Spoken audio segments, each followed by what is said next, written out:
இந்த வீடியோல நம்ம போனோகிராஃபை பத்தி தான் பார்க்க போறோம். ஐயோ, உங்க காதுல தப்பா விழுதுன்னு நினைக்கிறேன். நான் சொல்றது போனோகிராஃப். குரோமோபோனுக்கு முன்னாடி இருந்த ஒரு ரெக்கார்ட் பிளேயர். இப்பெல்லாம் நம்ம MP3 பிளேயர், ஸ்பாட்டிஃபை, iTunes மாறி இருக்கோம். அப்போதைக்கு எப்படி ரெக்கார்ட் பண்ணி ஒரு சாங் கேட்டாங்க. First phonograph 1827 Thomas Alva Edison இதை கண்டுபிடிக்கிறாருங்க.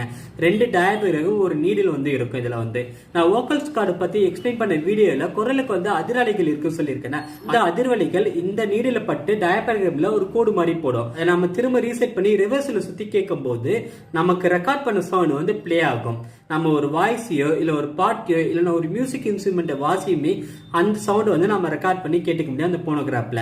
இப்படிதான் போனோகிராஃப், குரோமோபோன், அதுக்கப்புறம் MP3 பிளேயர், இப்ப நாம கேட்டிருக்க ஸ்பாட்டிஃபை, iTunes வந்திருக்குங்க. இன்னைக்கு இருக்க பெரிய மியூசிக் இண்டஸ்ட்ரி ரன் ஆயிட்டு இருக்குன்னா அது தாமஸ் ஆல்வா எடிசன் ஒரு மிகப்பெரிய காரணமா இருந்திருக்காருங்க. இது மாதிரி ஒரு இன்ட்ரெஸ்டிங்கான சயின்ஸ் ஃபேக்ட்லாம், அதுவும் மியூசிக்கல் சார்ந்த சயின்ஸ்